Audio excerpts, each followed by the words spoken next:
সবাইকে শুভেচ্ছা জানিয়ে মাছরাঙা দেশের সংবাদে স্বাগত জানাচ্ছি নাবিলা ফেরদৌস। শুরুতে গার্ডিয়ান লাইফ ইন্স্যুরেন্স সংবাদ শিরোনাম। উপদেষ্টাদের মধ্যে দপ্তর বন্টন, প্রধান উপদেষ্টার কাঁধে ২৭ মন্ত্রণালয়। দায়িত্ব বন্টনের পর প্রথমবারের মতো বৈঠকে অন্তর্বর্তী সরকার। সেনাবাহিনী নিরাপত্তায় থানার কার্যক্রম শুরু করছে পুলিশ, তবে ১১ দফা দাবিতে এখনো কাজে যোগ দেয়নি অনেক সদস্য। এবার বিস্তারিত। অন্তর্বর্তীকালীন সরকারের প্রধান উপদেষ্টা ডক্টর মোহাম্মদ ইউনুস বিভিন্ন মন্ত্রণালয়ের দায়িত্ব বন্টন করেছেন। সকালে মন্ত্রিপরিষদ বিভাগের এক প্রজ্ঞাপনে এ সংক্রান্ত তথ্য জানানো হয়। প্রতিরক্ষা, সশস্ত্র বাহিনী বিভাগ, শিক্ষা, বাণিজ্য, সড়ক পরিবহন ও সেতু, ভূমি, তথ্য সম্প্রচার সহ গুরুত্বপূর্ণ ২৭টি মন্ত্রণালয় নিজের হাতে রেখেছেন মোহাম্মদ ইউনুস।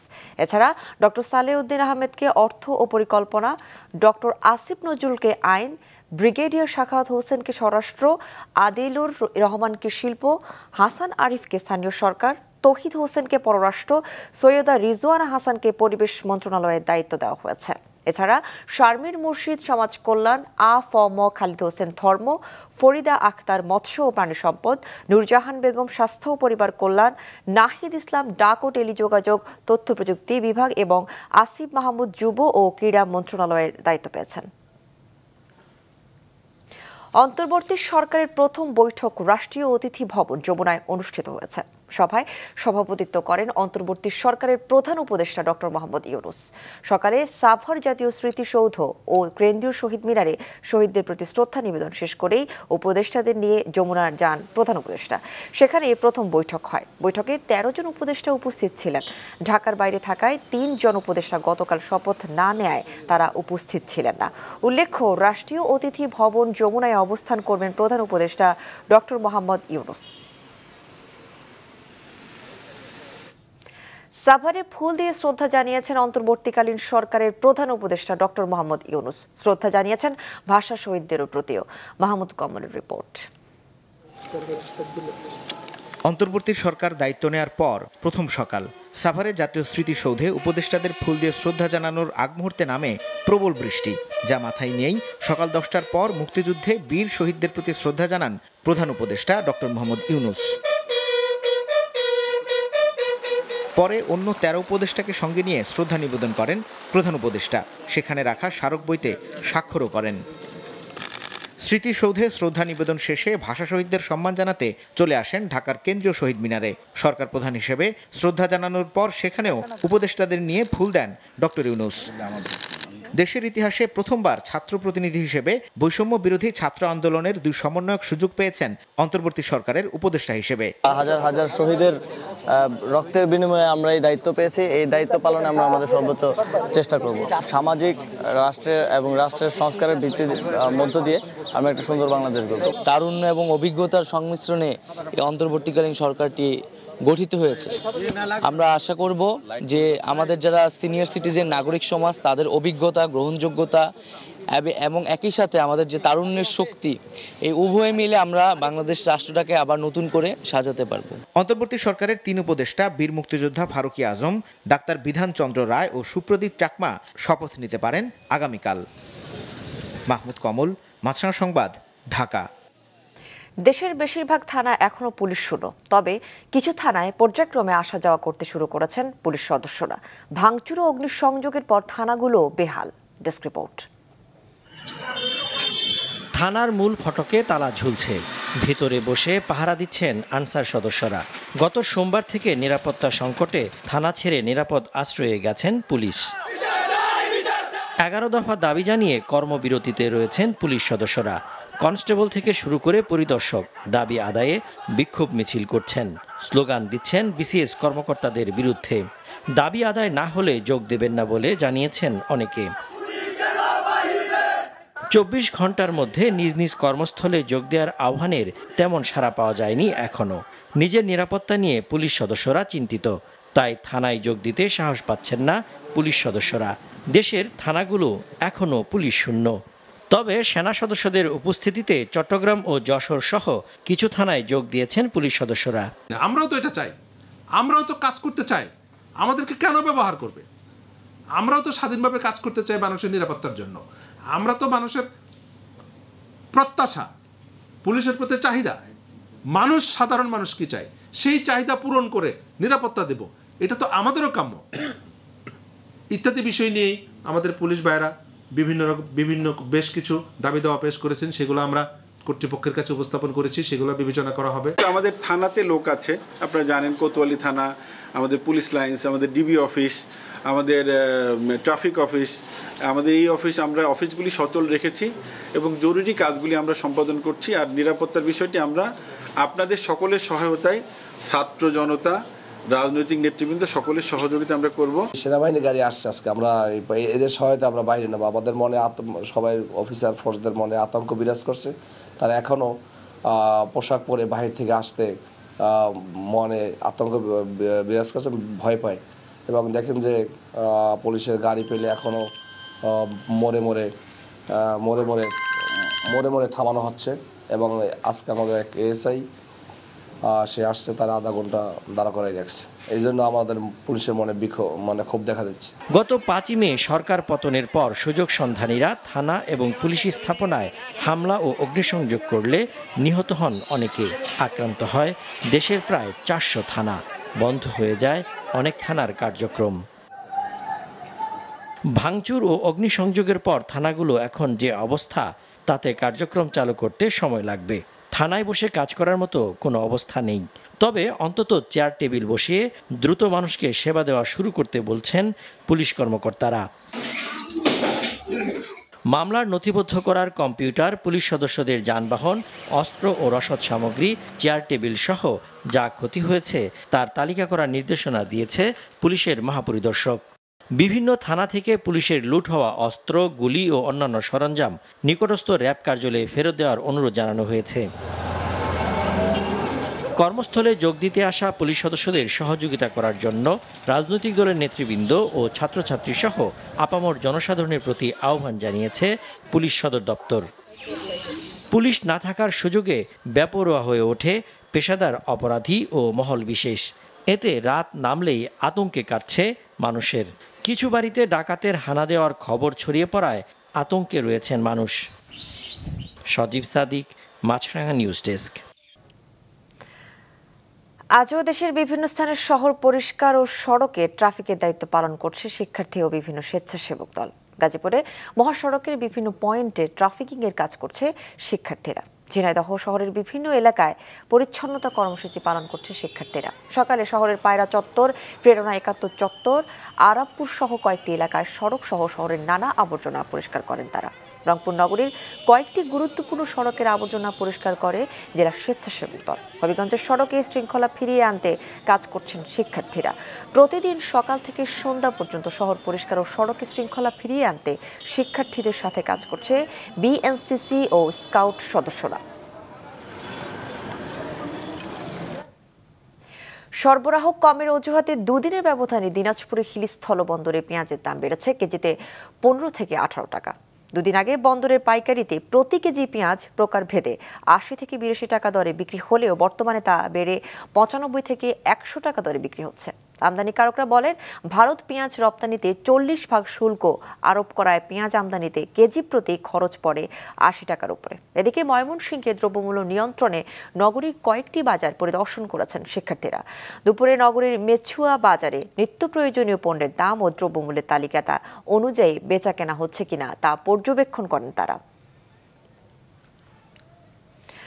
দর্শক, নরসিংদী, দিনাজপুর, যশোর ও সাতক্ষীরা থেকে সবশেষ অবস্থা জানিয়েছেন সহকর্মীরা।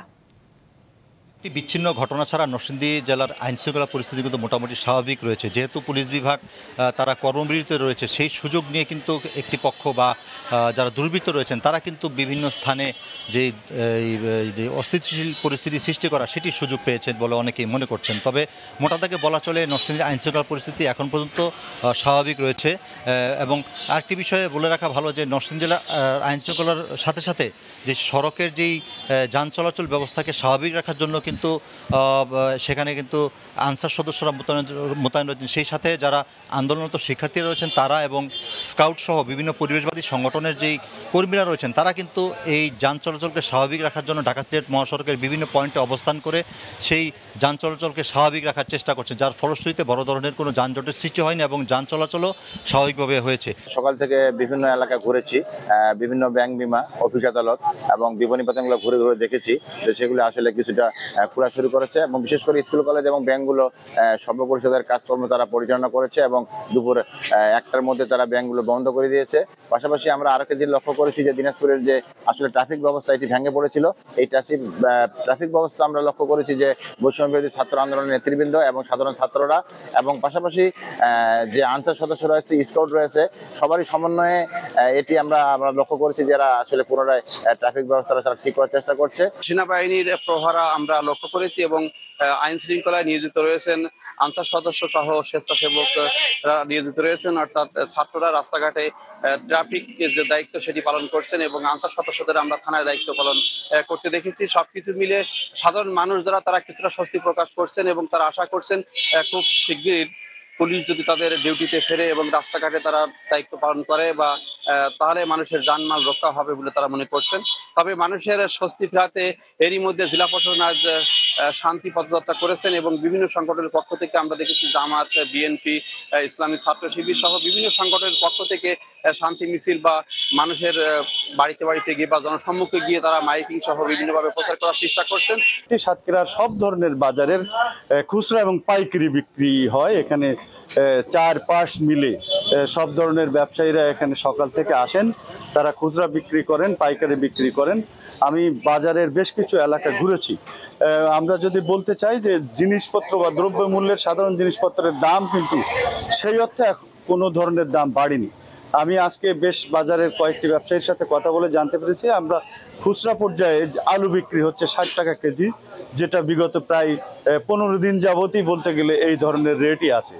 পেঁয়াজের কেজি যেটা দেশি পেঁয়াজ সেটা 110 টাকায় বিক্রি হলেও যেটা ভারতীয় পেঁয়াজ সেটা কিন্তু 90 টাকা 95 টাকায় বিক্রি হচ্ছে। সাদা ডিম যেটা সেটা 44 টাকা হালি এবং লাল ডিম যেটা সেটা আরও হয়তো 4 টাকা বেশি 48 টাকা হালি এরকম বিক্রি হচ্ছে। বাজারের অন্য যেসব সবজি রয়েছে, কাঁচা ঝাল, রসুন, আদা বা সবজি, সব ধরনের জিনিসপত্রের দাম কিন্তু সহনীয় পর্যায়ে রয়েছে বা কোনো বাড়েনি। বিগত 15 দিন যাবৎ বলতে গেলে যে বাজার দর ছিল সেই একই বাজার দরই এখনো পর্যন্ত সাতক্ষীরার এই বড় বাজারে রয়েছে। গুমের শিকার ব্যক্তিদের পরিবারের কাছে ফিরিয়ে দেওয়ার দাবিতে ময়মনসিংহে মানববন্ধন কর্মসূচি পালন করেছে মানবাধিকার সংগঠন অধিকার। সকালে ময়মনসিংহ প্রেস ক্লাবের সামনে ঘণ্টাব্যাপী মানববন্ধন কর্মসূচিতে বক্তব্য রাখেন ময়মনসিংহ জেলা আইনজীবী সমিতির সাবেক সভাপতি অ্যাডভোকেট নুরুল হক, সাংবাদিক ইউনিয়ন ময়মনসিংহের সভাপতি এম আইয়ুব আলী, সাধারণ সম্পাদক সাইফুল ইসলাম, অধিকারের জেলা সমন্বয়ক আব্দুল কাইয়ুম সহ আইনজীবীরা। এদিকে ফেনীতে গুমের শিকার মাহবুবুর রহমান রিপনকে ফিরিয়ে দেওয়ার দাবি জানিয়েছেন স্বজনরা। দুপুরে শহরের কেন্দ্রীয় শহীদ মিনার প্রাঙ্গণের সড়কে আয়োজিত মানববন্ধনে প্রধান অতিথির বক্তব্য রাখেন মাহবুবুর রহমান রিপনের মা রৌশনারা। হত্যা, নৈরাজ্য ও বিশৃঙ্খলার সাথে কোনো বিএনপি নেতাকর্মী জড়িত থাকলে আইনানুগ ব্যবস্থা গ্রহণ করা হবে বলে হুঁশিয়ারি করেছেন পাবনা জেলা বিএনপির আহ্বায়ক ও বিএনপি চেয়ারপারসনের উপদেষ্টা হাবিবুর রহমান হাবিব। গতকাল জেলা বিএনপির উদ্যোগে পাবনা প্রেস ক্লাব মিলনায়তনে জরুরি সংবাদ সম্মেলনে একথা বলেন তিনি। এ সময় তিনি আরও বলেন, বিশৃঙ্খলার সাথে জড়িত প্রমাণিত হলে দল থেকে বহিষ্কার করা হবে। দলের সদস্য সচিব অ্যাডভোকেট মাসুদ খন্দকারের সঞ্চালনায় সংবাদ সম্মেলনে আরও উপস্থিত ছিলেন যুগ্ম আহ্বায়ক, সাবেক সাধারণ সম্পাদক ও কার্যনির্বাহী সদস্য সহ জেলার সিনিয়র নেতৃবৃন্দ। আওয়ামী লীগ সরকারের পতনের পর রংপুরে নৈরাজ্য ও লুটতরাজ প্রতিহত করতে মহানগর বিএনপি ও এর অঙ্গ সহযোগী সংগঠনের নেতাকর্মীরা সতর্ক রয়েছে বলে জানিয়েছেন দলটির নেতারা। সকালে নগরীর গ্র্যান্ড হোটেল মোড়ে দলীয় কার্যালয়ে সংবাদ সম্মেলনে কথা জানানো হয়। এতে লিখিত বক্তব্য পাঠ করেন সংগঠনের আহ্বায়ক শামসুজ্জামান সামু ও প্রশ্নের উত্তর দেন সদস্য সচিব মাহফুজুর নবী ডন। এদিকে যশোরের দলীয় নির্দেশনা অমান্য করে সহিংসতায় জড়িত থাকার অভিযোগে বিএনপি ও ছাত্রদলের ৮ নেতাকর্মীকে অব্যাহতি দেওয়া হয়েছে। এছাড়া বিশৃঙ্খলার অভিযোগে ঝিকরগাছা উপজেলা বিএনপির আহ্বায়ক কমিটি বিলুপ্ত সহ দলীয় কার্যক্রম স্থগিত করেছে দলটি। গতকাল সন্ধ্যায় জেলা বিএনপি সদস্য সচিব অ্যাডভোকেট সাবেরুল হক সাবু স্বাক্ষরিত সংবাদ বিজ্ঞপ্তিতে এর সিদ্ধান্তের কথা জানানো হয়। আন্তর্জাতিক আদিবাসী দিবস উপলক্ষে খাগড়াছড়িতে আমার মাটি আমার মা একটি কণাও ছাড়ব না স্লোগানে র্যালি ও মানববন্ধন অনুষ্ঠিত হয়েছে। সকালে বাংলাদেশ মারমা স্টুডেন্ট কাউন্সিলের উদ্যোগে একটি র্যালি শহরের গুরুত্বপূর্ণ সড়ক প্রদক্ষিণ করে খাগড়াছড়ি পৌরসভার সামনে গিয়ে শেষ হয়। পরে সেখানে এক মানববন্ধনে আদিবাসীদের সাংবিধানিক স্বীকৃতি, ভূমি অধিকার সহ বিভিন্ন দাবি জানানো হয়। এদিকে আদিবাসী স্বীকৃতি দাবির অন্তরালে দেশবিরোধী ষড়যন্ত্রের প্রতিবাদ জানিয়েছে পার্বত্য চট্টগ্রাম ছাত্র পরিষদ রাঙামাটি জেলা শাখা। সকালে রাঙামাটি শহরের বনরূপা সিএনজি স্টেশন চত্বরে মানববন্ধন ও প্রতিবাদ সমাবেশের মাধ্যমে তারা এ প্রতিবাদ জানান। ব্রাহ্মণবাড়িয়ার কসবায় ভাঙচুর, অগ্নিসংযোগ ও লুটপাটের ঘটনায় স্থানীয় সংখ্যালঘু ও হিন্দু সম্প্রদায়কে নিরাপত্তা দিতে সম্প্রীতি সভা করেছে উপজেলা বিএনপি। গতকাল কসবা পৌর শহরে শ্রী শ্রী গোবিন্দ জিউর মন্দিরে এই সম্প্রীতি সভার আয়োজন করা হয়। এ সময় বিএনপি নেতৃবৃন্দ হিন্দু সম্প্রদায়ের জানমাল সহ সব ধরনের নিরাপত্তার নিশ্চয়তার আশ্বাস দেন ও প্রয়োজনে পাহারার ব্যবস্থা করবেন বলে প্রতিশ্রুতি দেন। গতকাল চাঁপাইনবাবগঞ্জ সরকারি কলেজের শহীদ মিনার প্রাঙ্গণে ভাঙচুর, লুটপাট, অগ্নিসংযোগ, চাঁদাবাজি সহ আইন শৃঙ্খলা বজায় রাখার আহ্বান জানিয়ে সংবাদ সম্মেলন করেছে বৈষম্য বিরোধী ছাত্র আন্দোলনের সমন্বয়করা। এদিকে গতকাল পটুয়াখালীতে সরকারি প্রতিষ্ঠানে হামলা ও হিন্দু সম্প্রদায়ের বাড়িঘরে হামলা ও লুণ্ঠনের বিরুদ্ধে মানববন্ধন ও বিক্ষোভ মিছিল করেছে বৈষম্য বিরোধী শিক্ষার্থীরা। জামালপুরে জেলা কারাগারে বন্দীদের দুই পক্ষের সংঘর্ষে 6 জন নিহত হয়েছেন। এ ঘটনায় আহত হন কারারক্ষী সহ আরও 10 জন। গতকাল দুপুরে কারাগারে ভেতর এই ঘটনা ঘটে। গুরুতর আহত 5 বন্দী ও 3 কারারক্ষীকে ময়মনসিংহ মেডিকেল কলেজ হাসপাতাল ও জামালপুর জেনারেল হাসপাতালে ভর্তি করা হয়েছে। তবে এ সময় কেউ পালাতে পারেনি বলে দাবি জেলার আবু ফাতাহ জানান, গতকাল দুপুরে কারাগারের ভেতর বন্দীদের দুই পক্ষের মধ্যে সংঘর্ষের সময় বন্দীরা প্রথমে জেলারকে মারধর ও জিম্মি করে কারাগার থেকে বের হওয়ার চেষ্টা করে। এ সময় পরিস্থিতি নিয়ন্ত্রণে আনতে ফাঁকা গুলি করে কারারক্ষীরা। বিক্ষুব্ধরা কারা হাসপাতাল, জেলারের কক্ষসহ কারাগারের একটি গেট ভাঙচুর ও অগ্নিসংযোগ করে। দীর্ঘ 14 ঘণ্টা পর রাত 3টে সেনাবাহিনী, র্যাব, পুলিশ ও ফায়ার সার্ভিসের সহযোগিতায় পরিস্থিতি নিয়ন্ত্রণে আসে। সাতক্ষীরার শ্যামনগর থানা থেকে লুট হওয়া অস্ত্র ও গুলি উদ্ধার করা হয়েছে। বৃহস্পতিবার শ্যামনগর থানার পেছনে একটি পুকুর পাড় থেকে এসব অস্ত্র উদ্ধার করা হয়। ডিজিএফআই প্রতিনিধি সার্জেন্ট আল মামুন বিষয়টি নিশ্চিত করেন। স্থানীয় সূত্রে জানা যায়, উপজেলার চণ্ডীপুর গ্রামের কৃষক থানার পেছনে জমি চাষ করতে গিয়ে কিছু অস্ত্র দেখতে পান। বিষয়টি প্রশাসনকে জানালে ডিজিএফআই ও ডিএসবির সদস্যরা এসে অস্ত্রগুলো উদ্ধার করেন। উদ্ধার হওয়া অস্ত্রের মধ্যে রয়েছে 2টি শর্ট গান, 4টি রাইফেল, 5টি ম্যাগাজিন ও 51 রাউন্ড গুলি। অন্যদিকে থানা থেকে লুট হওয়া একটি মোটরসাইকেল, 2টি পোড়া মোটরসাইকেল ও একটি রেফ্রিজারেটর শ্যামনগর প্রেস ক্লাবের সামনে রেখে গেছেন অজ্ঞাতনামা কয়েক ব্যক্তি। এদিকে চট্টগ্রামের বায়েজিদ থানা থেকে কিছুক্ষণ আগে সবশেষ পরিস্থিতি জানিয়েছেন স্টাফ রিপোর্টার নাজমুল সাদিকি। আজকে আমরা দেখেছি থানার ওসি সহ অন্যান্য কর্মকর্তা এসেছেন এবং বড় যে বিষয়টি সেটি হচ্ছে এই থানাতে আমরা দেখতে পেয়েছি যে সেনা সদস্যরাও কিন্তু রয়েছেন।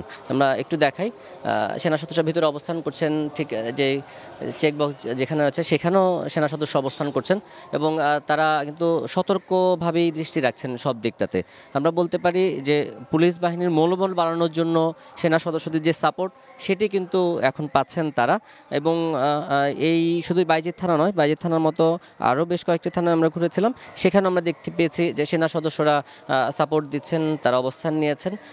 বলা যায় কোনো কারণে আবার যাতে কেউ বিক্ষুব্ধ না হয়, থানাগুলোর উপর আক্রমণ করতে না পারে, এবং পুলিশ বাহিনীর যে সদস্যরা তারা যাতে একটু সহজ হয়ে ওঠে, মনোবল ফিরে পায় এবং তারা যাতে অপারেশন কার্যক্রমে যেতে পারে, সেই জন্য তারা সাপোর্ট দিয়ে যাচ্ছেন। চট্টগ্রাম বিশ্ববিদ্যালয়ের আবাসিক হল খুলবে আগামী 18 আগস্ট। পরদিন থেকে ক্লাস শুরু হবে। 16 আগস্ট থেকে চলবে বিশ্ববিদ্যালয়ের শাটল ট্রেন। বৃহস্পতিবার রাতে অনলাইনে জরুরি সিন্ডিকেট সভায় এসব সিদ্ধান্ত নেয় কর্তৃপক্ষ। সভায় বৈষম্য বিরোধী ছাত্র আন্দোলনে নিহত বিশ্ববিদ্যালয়ের 2 শিক্ষার্থীর পরিবারকে আর্থিক সহায়তা দেওয়ার সিদ্ধান্ত নেওয়া হয়। এছাড়া আন্দোলনে আহত শিক্ষার্থীদেরও চিকিৎসা খরচ দেওয়ার সিদ্ধান্ত হয়েছে। এর আগে বৈষম্য বিরোধী ছাত্র আন্দোলনকে ঘিরে গত 17 জুলাই চট্টগ্রাম বিশ্ববিদ্যালয় অনির্দিষ্টকালের জন্য বন্ধ ঘোষণা করে কর্তৃপক্ষ। গাইবান্ধায় পাহাড়ি ঢলে বিভিন্ন নদ নদী পানি বৃদ্ধি পেয়েছে। এতে বিভিন্ন এলাকায় নতুন করে শুরু হয়েছে ভাঙন।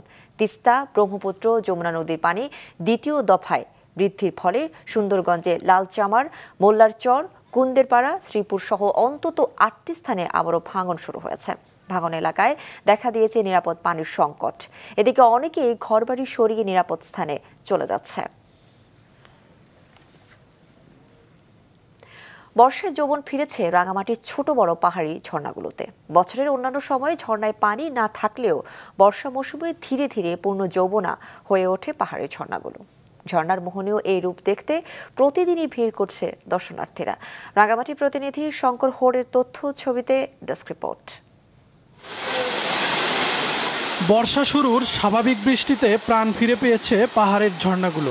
শুষ্ক মৌসুমের মলিনতা শেষে ঝর্ণাগুলো এখন আপন ধারায় প্রবাহমান।